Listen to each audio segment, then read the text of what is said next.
Muy buenas, amables televidentes. El conversatorio de la Fundación Institucionalidad y Justicia del día de hoy cuento con la gratísima presencia, una vez más, bueno, del analista económico de la Fundación Institucionalidad y Justicia, el director ejecutivo del CRES. Muchas gracias por la invitación y ya tengo título aquí. Definitivamente. Eso la verdad es que, bueno, lo que pasa es que la Fundación, la FINJUS y la CRES han venido realizando una serie de iniciativas que van dirigidas a tratar de ver cómo ponemos una serie de controles a todo lo que ha sido este desorden muchas veces, en cuanto al gasto, en cuanto a lo que tiene que ver con el endeudamiento, en fin. Así que, Ernesto, en nombre de FINJUS, una vez más, te agradezco el que haya correspondido en esta ocasión a la invitación al conversatorio de la Fundación. Muchas gracias, en nombre mío personal y de CRES, de nuevo, muchísimo gusto estar contigo en tu programa. Bueno, vamos a analizar cuál es el diagnóstico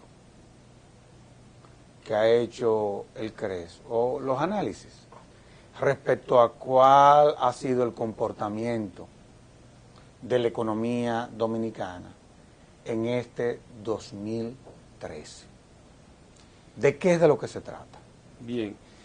Sí, bueno, la economía dominicana entró el año 2013 con una legislación aprobada un mes antes que impactaba el ingreso de los dominicanos en la medida que se incrementaron las tasas impositivas, pero además se integraron o se añadieron nuevas figuras impositivas que implicaron que la carga tributaria aumentara en el país, similar a otras 6 legislaciones que se habían aprobado desde el año 2000 hacia acá y que habían estado impactando la actividad económica. En este sentido, esta modificación al Código Tributario, que implicó el incremento de impuestos más grande en la historia dominicana, tuvo un impacto en las actividades económicas, tanto en el consumo como en el ahorro, la inversión y la producción, y eso se reflejó en una menor actividad económica que obviamente, digamos, tiende a generar menos empleos, los ingresos se limitan, el crecimiento de los ingresos se limitan, pero además esa legislación ha tenido una implicación en términos de los incentivos perversos que introduce en la actividad económica para realizar transacciones fuera del sistema tributario, y eso entonces ha aportado o ha motivado a un mayor nivel de informalidad en la economía, y eso entonces se viene reflejando y se traduce en menores ingresos o menores ingresos del Estado de lo esperado. Originalmente, con esa legislación, esa modificación al Código Tributario, el gobierno esperaba recaudar unos 44.000 millones de pesos, y esas recaudaciones no van a llegar aparentemente a 19.000 millones. Entonces, esto viene por 2 vías básicamente. Por una parte, viene el tema de menor actividad económica y menores ingresos, que implica menores recaudaciones para el Estado de lo esperado, y mayor promoción o mayores transacciones fuera del sistema tributario también tiende a recaudar menos, porque ahora están más transacciones fuera de la economía formal. A esto yo creo que viene un tema positivo que se generó a partir de la renegociación del contrato con la Barrick, y eso implica que hay o se garantiza mayor actividad económica por un sector que antes estaba nulo, digamos, la explotación minera en términos de explotación de oro, plata, había cesado en la República Dominicana ya hacía un buen tiempo, y esto implica que tenemos ahora un nuevo sector o un subsector dentro de un gran sector de la minería que se dinamiza, que implica, digamos, que se están contratando nuevos servicios, hay nuevos suplidores en todo un sector que se está desarrollando, y además de ese aporte a la actividad económica, está también traduciéndose en un mayor ingreso para el Estado, que aportó, digamos, una buena parte de lo que se dejó de recaudar por esa modificación, esa mal llamada reforma tributaria, se está compensando con estos nuevos ingresos a partir de de esa renegociación. En el caso concreto de este año 2013 estamos hablando de casi 13.800 millones de pesos que no contaba, digamos, el Estado, que hoy día está recibiendo el Estado. La discusión ya de si en qué se gasta esa plata, nosotros hemos dado mucha importancia y en el proyecto de ley de responsabilidad y transparencia fiscal, esa preocupación se plasma cuando proponemos el fondo de estabilización fiscal y que decimos que esos ingresos, el 80% de esos ingresos, deberían irse a un fondo para inversión y no se gaste en gasto corriente, pero en última instancia esta renegociación ha implicado una garantía de que continúa el desarrollo del proyecto y que hay unos ciertos ingresos para el Estado que antes no tenían. Entonces, en términos de la actividad económica, yo pienso que vamos a tener un año que termina con una actividad muy limitada. Nosotros proyectamos a principio de año, cuando se aprobó ¿Hubo recesión, Ernesto? ¿O no llegamos ahí? Yo creo que en una buena parte del principio de la primera mitad del año hubo recesión. Hubo recesión.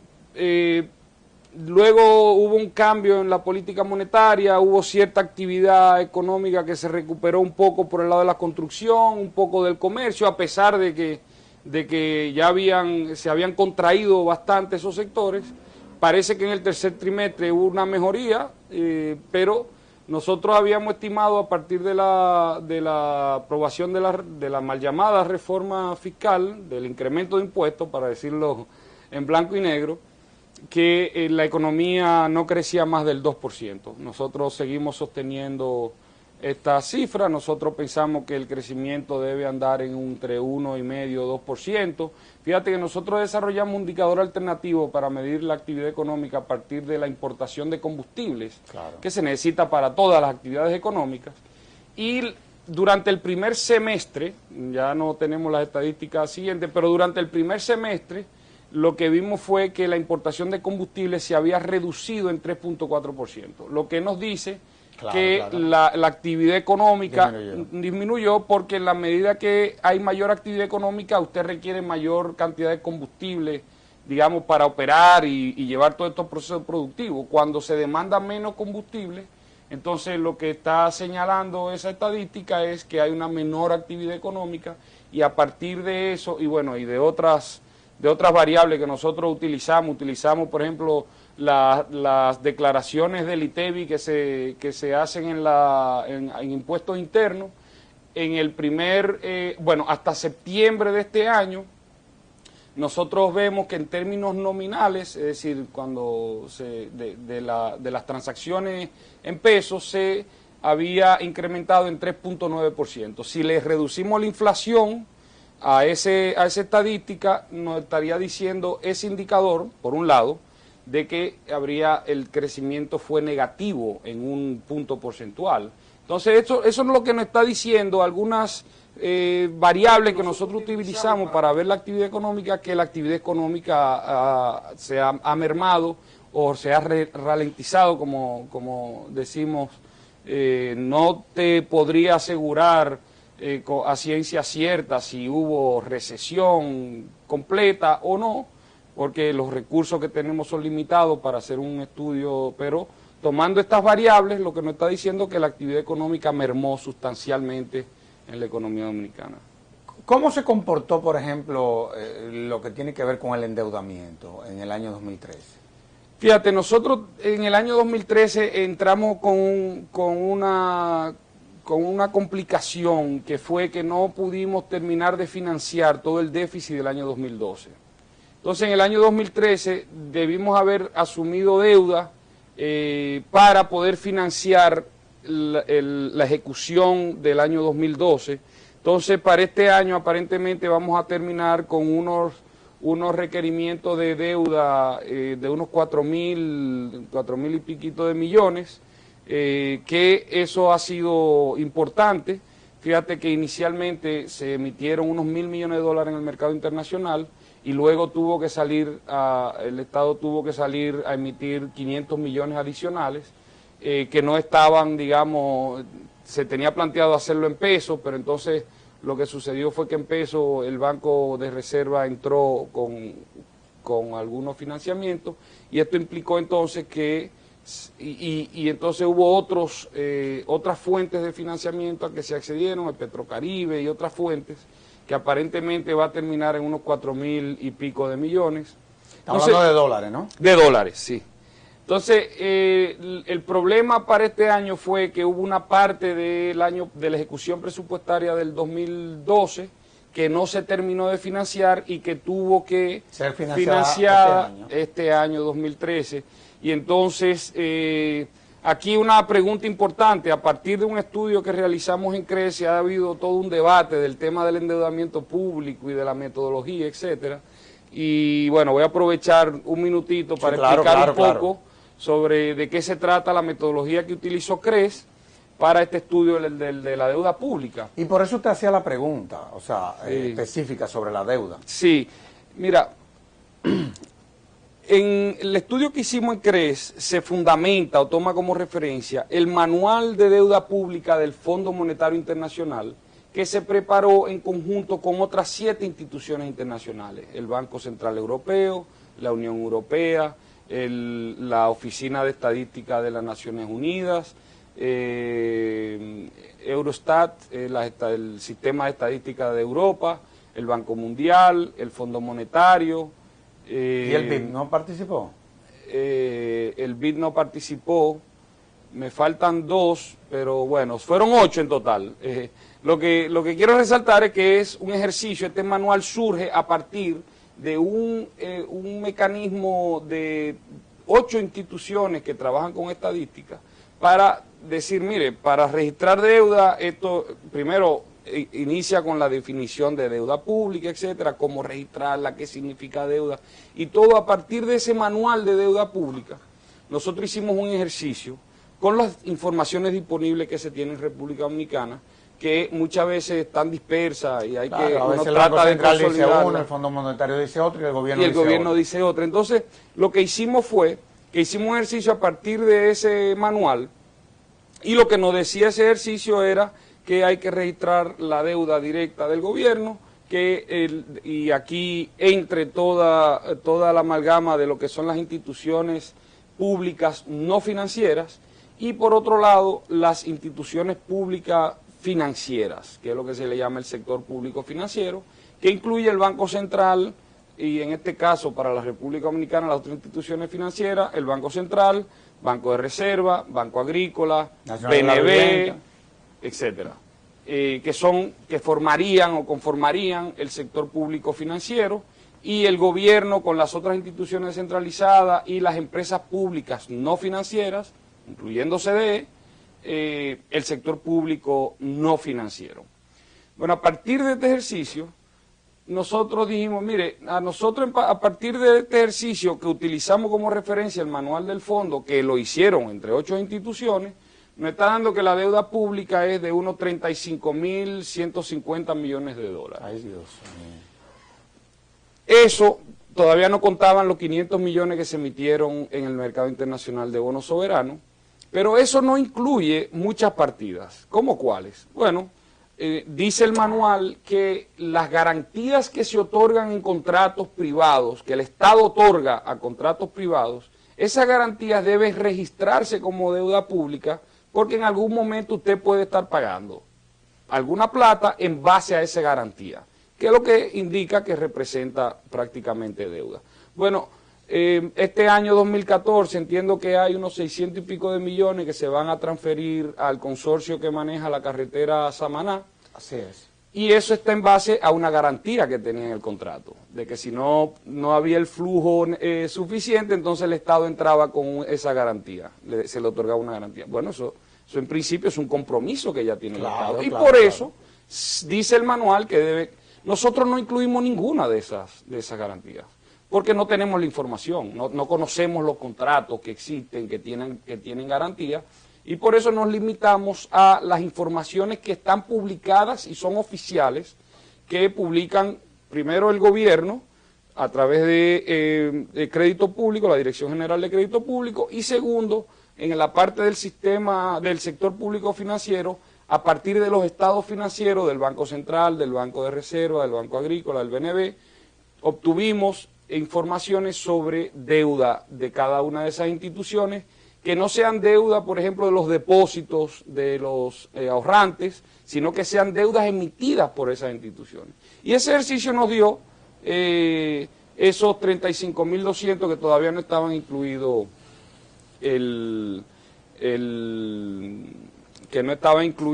las garantías, ¿verdad? Bueno, hay argumentos que se han dado por parte de economistas, el mismo Banco Central, de que la deuda intragubernamental debería no registrarse como deuda porque eso se anula una con otra. Y lo que dice el manual del Fondo Monetario es que si, por ejemplo, aquí tenemos que el gobierno está emitiendo unos títulos de deuda que le pasa al Banco Central para su recapitalización, ¿verdad? Porque después de la crisis financiera el Banco Central se convirtió en insolvente. Entonces, lo que dice el manual es que si esos títulos que le pasa el gobierno a Banco Central, si eso va acompañado de una reducción de los pasivos del Banco Central, es decir, de la deuda que tiene el Banco Central, entonces se anulan, porque el Banco Central recibió un activo y entonces está reduciendo deudas con eso nuevo que recibió. Correcto. Pero si no reduce esas deudas, esos pasivos, entonces se crea un incremento de la deuda, porque hay nuevos títulos emitidos. Si no se redujeron la deuda del Banco Central y se crearon estos nuevos títulos y se pasaron al Banco Central, la deuda total se eleva. Entonces, aquí quiero un poco aprovechar este espacio para aclarar un poco a la ciudadanía, porque tanto economistas y el Banco Central, economistas con credibilidad, el Banco Central obviamente es una institución de respeto y con mucha credibilidad, quiero un poco utilizar este espacio porque hay un tema de debate con ese tema de la deuda intragubernamental y es bueno aclararlo. Fíjate, voy a dar un ejemplo y ya cierro con esto porque te estoy tomando... No, pero de eso estoy aprovechando. Pero es bueno este tipo la pregunta, ¿eh? Sí, gracias entonces. Entonces, fíjate, en Estados Unidos se habla de una deuda del gobierno federal de unos 16 trillones de dólares. Le dicen trillones en Estados Unidos, para nosotros son millones de millones, ¿verdad? Eso no hay forma de cómo escribirlo. Perdón, hay 3 ceros más, pero bueno. El tema es que en Estados Unidos se habla de 16 trillones de dólares, ¿verdad? Y de esos 16, no recuerdo la cifra exacta, entre 3 y 4 trillones, es deuda del gobierno al Fondo de la Seguridad Social. Ya. Entonces eso se calcula como deuda pública, claro, aunque sea entre instituciones oficiales. Si representa un compromiso del gobierno a otra institución, sigue siendo deuda pública. Claro. Es como que usted me diga, bueno, si eso no se va a registrar como deuda porque es intragubernamental, entonces el dinero que le debe el gobierno al Banco de Reserva no debe ser deuda, porque son dos instituciones oficiales. Entonces quiero un poco aclarar ese tema porque creo que es importante. Yo te hacía la pregunta precisamente por el debate que había generado esa posición del CRES, y qué bueno que tú la has aclarado de manera brillante. Ahora, muchas gracias. Uno de los componentes de la economía dominicana es precisamente el tema que tiene que ver con la electricidad. De todos modos, yo voy a hacer una pausa y de inmediato volvemos con este interesantísimo programa.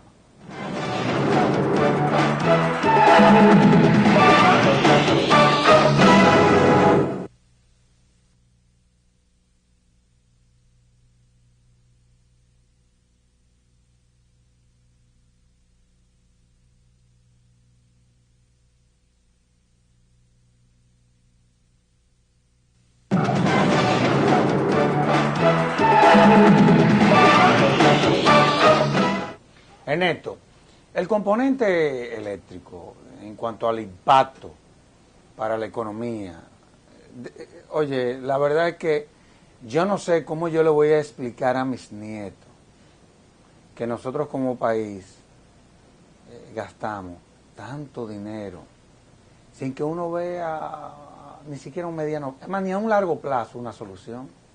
¿Qué es lo que vamos a hacer con esto? Sí, bueno, aquí hay... Pero es un problema de corrupción, es un problema institucional, es un problema de gerencia, es un problema político. ¿Qué es lo que está pasando? Yo creo que hay una combinación de todo ahí, y me explico. Fíjate, el sistema eléctrico, primero la parte de distribución, que es donde están los problemas principales, está manejado por el sector público.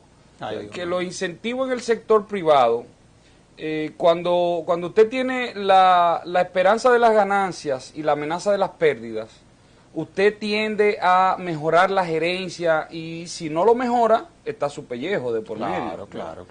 Los incentivos en el sector público no funcionan así. Los incentivos en el sector público, si pierde, se recurre generalmente a los gobiernos centrales a que subsidie o financie esas pérdidas. ¿Qué es lo que ha venido pasando? ¿Qué es lo que ha venido pasando? Entonces, los incentivos en el sector público, lo que sucede es si tiene alguna pérdida, se levanta el teléfono, señor presidente, necesitamos 200 millones de dólares para los próximos 2 meses. Y hay que salir a buscarlo prestado. Son casi 100 millones de dólares mensuales, es decir, un poco más. En subsidios. En subsidios corrientes. Pero eso es un acto de irresponsabilidad. Bueno, entonces el tema primero es que los incentivos para mejorar no están ahí. Usted pone ahí a quien sea. Bueno, se puso incluso alguien del sector privado y lamentablemente que el sistema de incentivos cuando se maneja empresa en el sector público no están ahí para corregir las deficiencias porque no se tiene el pellejo de esa persona, es decir, en juego. Cuando estamos hablando del incentivo del sector privado que funciona con la esperanza de las ganancias y la amenaza de las pérdidas y está su pellejo de por medio, ahí entonces se crean los incentivos para corregir las deficiencias y reducir las pérdidas. Eso es por un lado. Pero el tema eléctrico está imponiendo un alto costo y nosotros lo vemos en 4 niveles. Voy a llegar hasta un cuarto para que veamos hasta dónde llega el tema eléctrico. Primero tenemos un sistema que brinda energía muy deficiente y a un precio muy caro, ¿verdad? Cuando tú, yo y los que pagamos la luz... Es que hay unos contratos que andan por ahí, recibimos, compadre. Bueno, eso es un tema que va a haber que ponerle atención, pero en todo caso hay unos contratos que como hablas, pero también hay un 30% o un 35% de la energía que se pierde claro. Y de eso que se factura se está cobrando un 60%. Sí. Es decir, que el problema de las pérdidas principales está en todo el tema de la distribución y la comercialización. ¿Qué es lo que maneja el Estado? ¿Qué es lo que está manejando el Estado? Exactamente. Entonces, lo que está sucediendo, bueno, empezaba con los costos que estamos asumiendo. Entonces, servicio deficiente y caro. Esto no tiene más. Segundo, otro nivel de costo es el subsidio que hablábamos. Es un costo que estamos asumiendo todos los dominicanos. Todo lo que le pone la mano al Estado lo contamina. Eso es increíble. Así es. Entonces, estamos viendo el 1.250 millones de dólares anuales. Estamos hablando de eso, es una tercera, para verle el contexto, es una tercera parte de las reservas internacionales de la República Dominicana. Desde el punto de vista del impacto económico, anualmente, ¿qué representa eso? Vamos a ir. Eso implica que la mitad de los déficits fiscales, aproximadamente promedio durante los últimos 5 años, han venido precisamente de esa forma de administrar eso. El subsidio eléctrico. La mitad de los déficits eso no puede ser. Y la mitad de los déficits quiere decir que casi la mitad del endeudamiento que hemos estado asumiendo viene de ese sector para financiar esos déficits. Entonces, ese es el segundo nivel de costo que estamos asumiendo. Pero a pesar de pagar caro y pagar subsidios en estos niveles que estamos hablando, a pesar de eso, no es suficiente para la energía que estamos necesitando, porque se pierde, etcétera, y entonces por encima de esos costos tenemos que asumir el costo de autogenerar. Entonces tenemos en muchos hogares, edificios, empresas, comercios, las plantas. La planta eléctrica. Sí, pero cada quien está resolviendo de manera individual un problema cuya solución es colectiva. Bueno, eso es grave. El problema de eso es que el costo de la autogeneración con unidades de generación tan pequeñas es mucho mayor que lo que tú quieres decir, que tener otra unidad grande y que es mucho más eficiente, costo eficiente en términos de uso de combustible. Pero entonces yo me voy ahora a un cuarto nivel de costo que a veces no se habla. Y este viene por la autogeneración, que es el costo ambiental. Eso no lo ponemos en la balanza tampoco. Aquí la República Dominicana está asumiendo un costo ambiental que se traduce en costo de mayor costo en salud, porque los dominicanos estamos respirando un aire contaminado por esta autogeneración. Claro, Entonces claro. estamos hablando de la contaminación ambiental y del efecto que eso surte en la salud de los dominicanos, que implica entonces un mayor costo en términos de salud.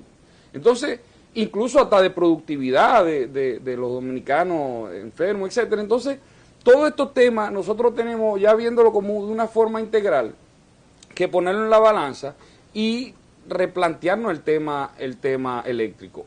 La preocupación principal que tenemos es que no solamente se está administrando el status quo, ¿sí?, es decir, lo que venía sucediendo, sino que ahora el ámbito del Estado y los incentivos que tiene el Estado se va a ampliar ahora al área de la generación. Ay, Dios que antes mío. la habíamos dividido. Era ¿Y generación, por qué no lo hacemos al transmisión. revés? Es decir, que los generadores también tengan la distribución y no que el que tiene la distribución quiera coger parte de la generación. Sí, bueno, ¿No sería lo ideal? parte del planteamiento que uno podría hacer, por ejemplo, sería, bueno, se necesita generación adicional, porque el problema está en la distribución principalmente. Entonces se está diciendo que se va a hacer estas plantas para pagar menos por esa energía que compra la CDE, pero a pesar de usted comprarla más barata, usted va a tener los 30 y 35% de las pérdidas técnicas y fraudes, y va a tener y va a seguir cobrando 60% en vez de 100% de lo que usted factura. Entonces aquí viene el tema. El tema es cómo se corrigen, es decir, eso que estamos planteando de estas nuevas plantas no soluciona el problema. Eso se resuelve sacando la política de ese negocio. Entonces, y se acabó. eso es parte del tema que creo que debe atenderse, y es cómo, y si queremos nueva generación, cómo usted puede hacer una licitación con unas reglas de juego claras, transparentes, Claro. equitativas para todo el mundo, que aquí viene entonces el tema de todo el tema institucional y de la imperio de la ley que ustedes trabajan. Y soltar en banda el populismo que hay a lo interno de ese negocio. Vamos a estar claros. Exactamente. Y bueno, y otros negocios adicionales a partir de Claro. ese negocio. Entonces, aquí viene el tema de cómo entonces integramos estos incentivos que implican la esperanza de la ganancia y la amenaza de las pérdidas, es decir, cómo integramos al sector privado, regulado por parte del Estado, que es lo que dice la ley. Aquí hablamos de imperio de la ley de institucionalidad. Nosotros tenemos que hablar de que la Ley General de Electricidad lo que dice que el Estado debería ser un regulador, no un participante del mercado. Y a pesar de estar participando en la distribución, lo que se quiere actualmente es que amplíe su ámbito a participar en la generación. Entonces estamos yendo, no ha sido eficiente. entonces estamos yendo más en contra de la ley y menos a favor de la población. Esto es importante que se diga. Entonces, ¿cómo usted integra este sistema de la esperanza de la ganancia y la amenaza de la pérdida, y que esté en pellejo el juego de quien esté administrando ese negocio? Y en este caso, el sector privado, que es quien... y cómo eso se transmite y se hace de una forma también transparente, abierta, y que sea equitativo para todo el mundo, y que el Estado quede como regulador, porque es que tampoco el Estado tiene los recursos para hacer las inversiones que se... Claro que es decir, no. el Estado, imagínense si tenemos Son un problema... miles de millones de dólares. Si tenemos un problema fiscal y de deuda pública, lo que se está diciendo, el Estado quiere asumir 2.000 millones de dólares adicionales de compromisos con esta planta o algo parecido, ¿verdad? Entonces, me parece a mí... ¿Qué negocio habrá ahí?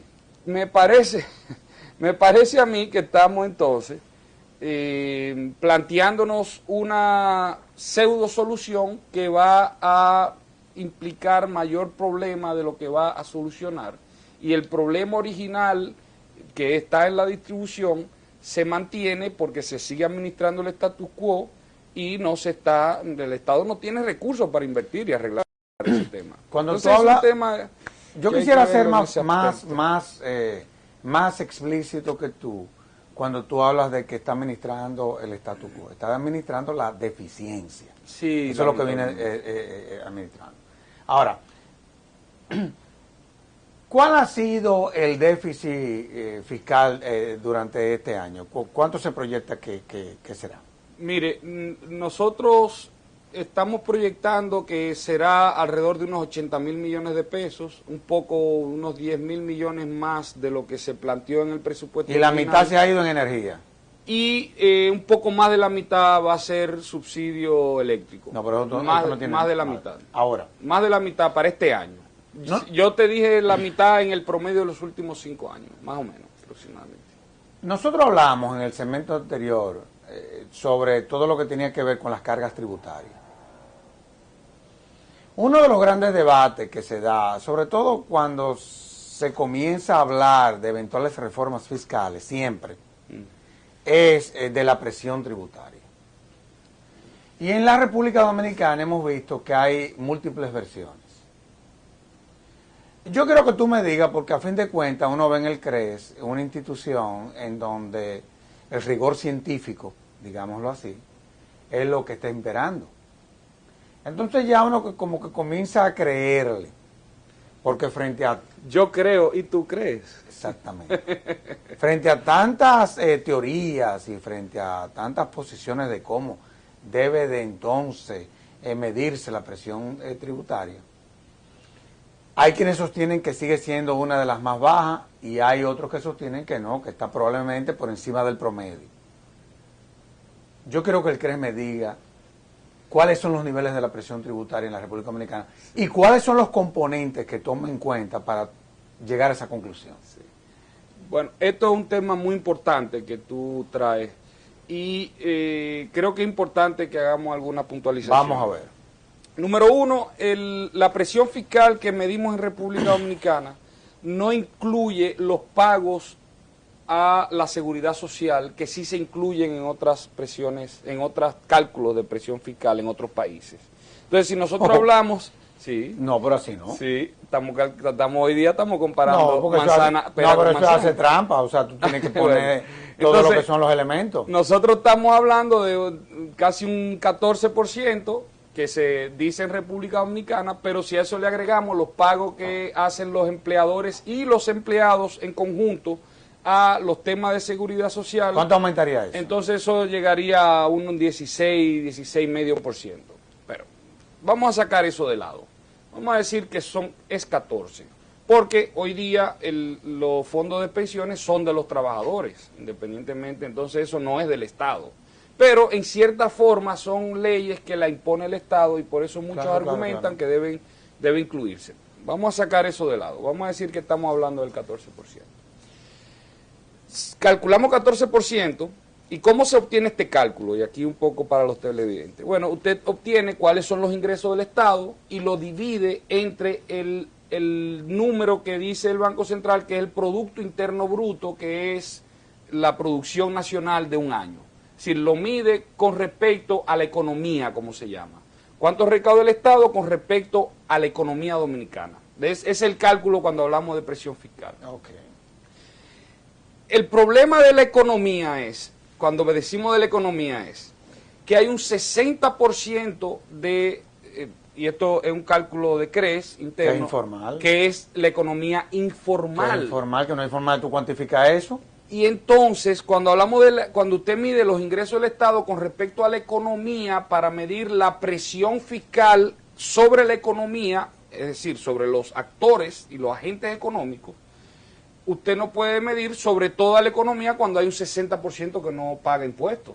Entonces, si usted mide los ingresos del Estado... Pues no es un 14, ¿no? No. Si usted mide los ingresos del Estado con respecto a los agentes económicos que pagan impuestos, que vamos a decir, 40%, entonces la presión fiscal no es 14, es papá, de un 45%. No, así no. Entonces la presión tributaria o la presión fiscal, depende de que usted incluya en ese cálculo, en la República Dominicana, sobre la economía formal, ¿verdad?, no es 14%. No. Porque hay un 60% que está fuera del sistema tributario. Entonces la presión o carga tributaria en República Dominicana, podemos hablar sobre los que pagan impuestos, de nuevo, sobre los que pagan impuestos, estaría entre un 40 y un 45%. Yo estoy totalmente de acuerdo porque... Y esto es algo, digamos, un análisis simple para que entendamos en contexto de qué estamos hablando, porque presión o carga tributaria, ¿sobre quién se debe calcular? Sobre los que pagan impuestos. Claro. Entonces, si calculamos esos ingresos que obtiene el Estado sobre los que pagan impuestos, entonces no es 14. Que no somos más de 200,000, ¿eh? De hecho, es increíble que las empresas que declaran oficialmente ante impuestos internos, no, bueno, el año pasado eran de 56.000 empresas, es decir, personas jurídicas. Personas físicas... ¿Menos de 80.000 eran? Personas físicas, ahora no recuerdo el número, ¿No eran 78.000? Pero de los trabajadores, es decir, de las personas, sí, de los trabajadores, el 92% no paga impuestos sobre la renta, empezando por ahí, porque hay un nivel de exención de los ingresos que permite al 91-92% de los dominicanos estar fuera del impuesto sobre la renta, aunque más adelante pagan tal vez ITEVIS cuando hacen adquisiciones de bienes y servicios, etcétera, pero en principio el ingreso sobre la renta quedan fuera. Entonces, aquí hay un tema importante y por eso nosotros siempre traemos a colación el tema de la informalidad, porque esto es evidencia de distorsiones en el sistema económico dominicano a partir de alta carga impositiva, a partir de regulaciones excesivas y regulaciones informales que muchas veces se traducen en prácticas poco transparentes, que es un tema que creemos muy importante. Yo te hacía la pregunta, porque la verdad es que este es un Estado irresponsable, eso lo digo yo, no lo estás diciendo tú.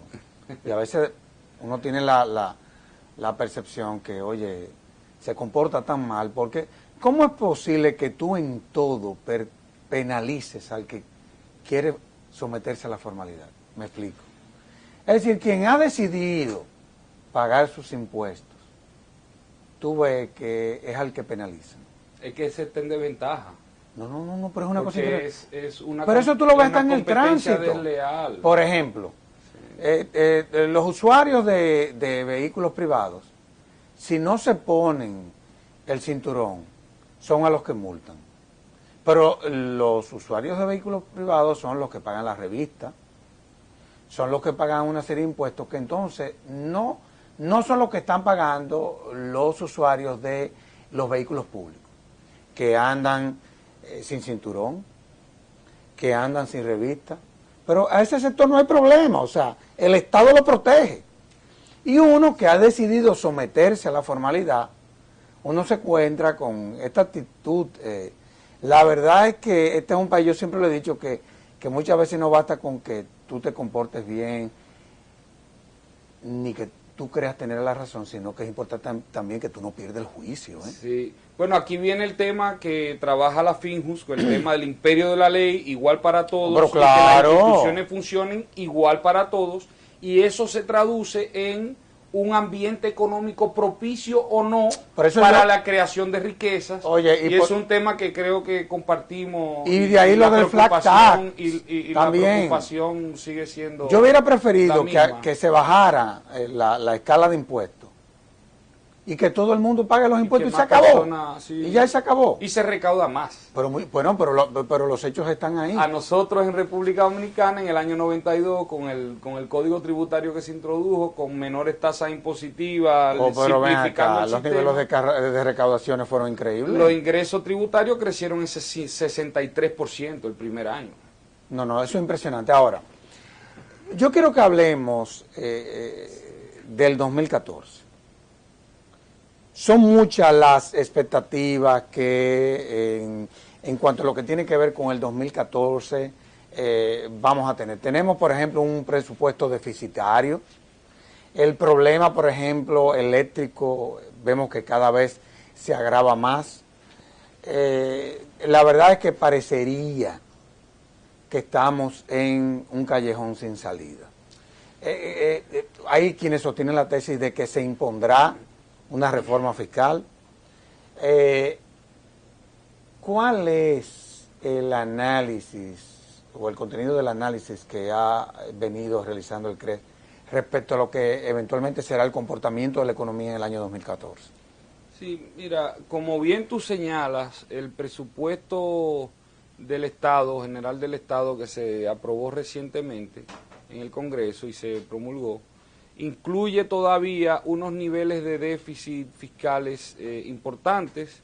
Estamos hablando de unos, casi 2.000 millones de dólares. Casi igual al de este año. Sí, para nosotros va a ser similar, porque va a terminar en casi 80. Estamos hablando de un 2.8 por ahí.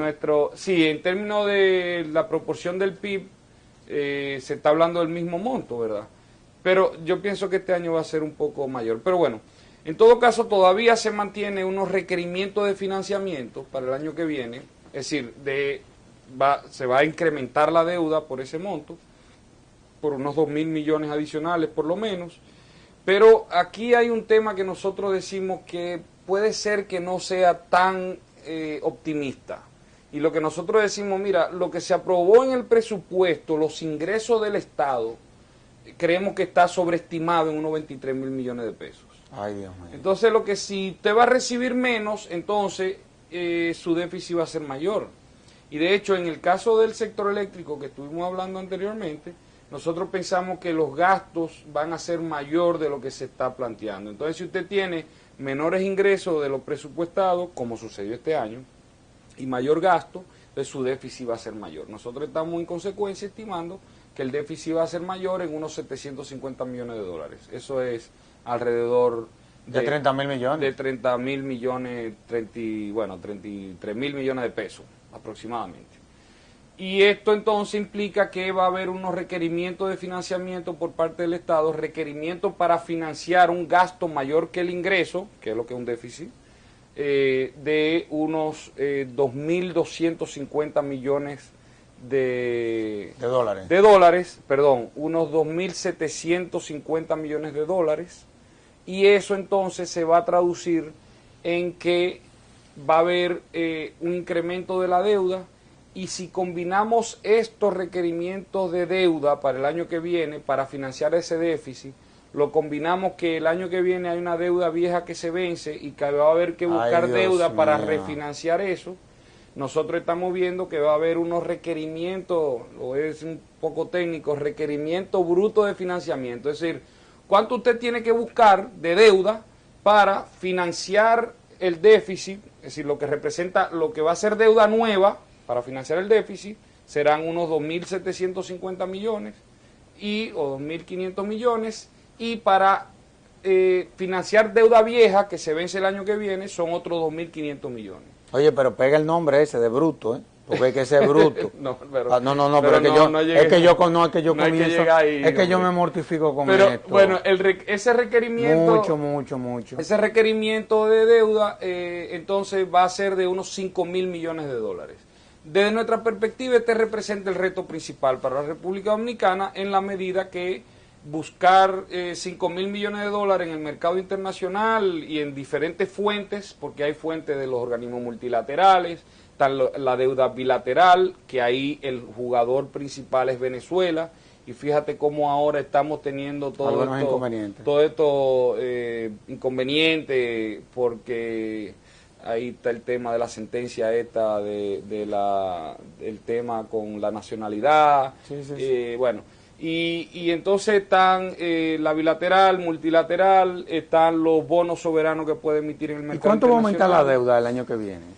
Bueno, desde este análisis, a partir de este análisis, nosotros vemos que se estaría incrementando en unos 2.500 millones de dólares solamente del lado del gobierno, porque por el lado del Banco Central estaría aumentando sensiblemente si queremos controlar un poco el ambiente monetario financiero, porque fíjate lo que pasa, ahora hace pocos días el ministro de Administrativo de la Presidencia anunció de que se van a sacar 50.000 millones de pesos a la economía.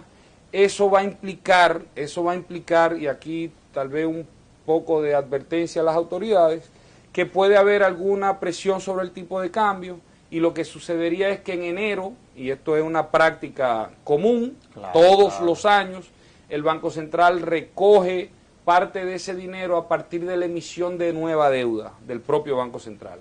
Entonces, lo que quiere decir que en enero el Banco Central va a tener que emitir deuda para recoger una cantidad de liquidez que va a haber en la economía y en los intermediarios financieros para que no haya presión sobre el tipo de cambio y sobre los precios. Entonces, esto implica, y en principio nosotros vemos que por lo menos el año que viene el Banco Central va a emitir deuda de por lo menos 60.000 millones de pesos, lo que implicaría que estamos viendo alrededor de unos 5 mil millones de Y dólares con relación al PIB, ¿qué porcentaje adicionales al... Bueno, con relación al PIB que se calcula hoy día, se habla de que... No me hable de los benditos 35 ese, porque no son 35. No, según Vamos bueno, a sincerarnos. Con el año que viene nosotros pensamos que si, asumiendo de que estos números se traducen a la realidad, digamos unos 5.000, 6.000 millones de dólares adicionales, entonces estaríamos hablando de que llegaríamos a unos 42.000 millones de dólares, de dólares a nivel del sector público consolidado, según el cálculo obviamente que hemos realizado en CRES a partir de este manual ¿Y qué de deuda del PIB Fondo es Monetario. Si nosotros hablamos de que el PIB estaría en 62.000 millones de dólares, estamos hablando de que 2/3 partes, 60%, 65% de deuda sobre PIB. Pero eso es grave, porque en Eso principio... es importante. Nosotros hoy día, según nuestros cálculos, estaría en un 55% correcto. o sea, 56% del PIB, sí, correcto, según nuestros cálculos. Ahora, con esta metodología, de nuevo, es una metodología que en el país es única, que se ha realizado, porque es el único estudio que se ha hecho, porque es que este manual del Fondo Monetario es muy nuevo, salió en el 2011, y de hecho no todos los países lo han aplicado así. Ahora, nosotros estamos utilizando una referencia de un documento relativamente nuevo del Fondo Monetario para hacer estos cálculos de la deuda. Ahora, eso está abierto al debate y por eso nosotros participamos. No, pero bendito, claro que sí. Ahora, a pesar de esa situación, tú y yo somos gente optimista, esa es la verdad. Frente a que está ahí, es real. ¿Qué se puede hacer ya frente al problema que nos hemos metido? Sí, mira, lo que nosotros hemos venido planteando desde CRES, que la República Dominicana tiene que abocarse a un conjunto de reformas estructurales, y nosotros vemos que es básicamente tomar el espíritu de la reforma de los 90 y profundizar ese proceso de reformas estructurales. Y nosotros hemos dicho, mire, aquí hay todo un tema de retos en la parte fiscal, retos en la parte monetaria, retos en la parte de competitividad que incluye todo el tema eléctrico, el costo de transporte, el costo laboral, no salarial, costo de los combustibles. Nosotros pagamos 50% de un precio mayor en un 50% que el promedio de los países de Centroamérica de combustible. Que tienen. El impuesto y los márgenes de ganancia que se fija desde el Estado, desde las resoluciones, de los intermediarios, de los detallistas y de los transportistas. Entonces, nosotros estamos diciendo, mire, aquí hay que aplicar un conjunto de reformas estructurales. En el área fiscal nosotros hemos presentado en conjunto a la sociedad dominicana y se introdujo con el apoyo de todos los partidos mayoritarios y un partido minoritario, en la ley de responsabilidad y transparencia fiscal. Ese sería el primer paso para saber y tener cierta certidumbre de que va a haber un cierto control en el futuro por parte del Estado. Lo otro sería una reforma fiscal integral. Y esto no quiero asustar a los televidentes. Cuando nosotros hablamos de una reforma fiscal integral, no es la tributaria que se ha hecho. La típica, que lo que implica es aumento de impuestos, aumento de la carga reforma tributaria. No, eso es incremento de impuestos. Yo le pongo nombre y apellido. Estamos hablando de una verdadera reforma fiscal integral. Que implique la calidad del gasto. Que implique también el lado del gasto, que implique simplificar el sistema impositivo, que se transparentice el uso de los recursos del Estado. Y otra reforma, hablamos del sistema eléctrico, estamos hablando de reforma y está en discusión el tema laboral, que sea propicio para unas relaciones transparentes entre empleadores y empleados. Estamos hablando de reforma en el sector hidrocarburos para reducir el costo del combustible, que es transversal a toda la economía. Estamos hablando de reforma en el sector transporte. Entonces, lo que estamos buscando es transparentizar el sistema económico, sea más transparente, que pueda reducirse el costo de vivir y hacer negocio en la República Dominicana, porque lo que queremos es muchas inversiones del mundo entero. Claro que porque las inversiones productivas generan empleo. Mucho empleo, que es lo que no hace falta. Generan ingresos. Y eso contribuye a que disminuyan los niveles de criminalidad. Es crear un sistema virtuoso, claro, a partir del ordenamiento, primero del Estado y de las actividades económicas, y no un sistema vicioso, que es un círculo vicioso, que es lo que estamos viviendo hoy día, y eso es lo que estamos proponiendo desde CRES para que haya un mejor futuro en la República Dominicana. Oye, qué bien. El tiempo se agotó. Y en nombre de la Fundación te agradezco una vez más, este excelentísimo diagnóstico que tú haces. Gracias. Del año 2013, todo lo que serán los retos del 2014. Y quiera Dios que la clase política fundamentalmente pueda cambiar su forma de cómo debe desde el Estado administrar los recursos. Así que en nombre de la Fundación, muchas gracias, Ernesto. Muchas gracias por la invitación. Y a ustedes, amables televidentes, les decimos hasta la próxima, en donde estaremos en un nuevo conversatorio de la Fundación Institucionalidad y Justicia. Hasta entonces.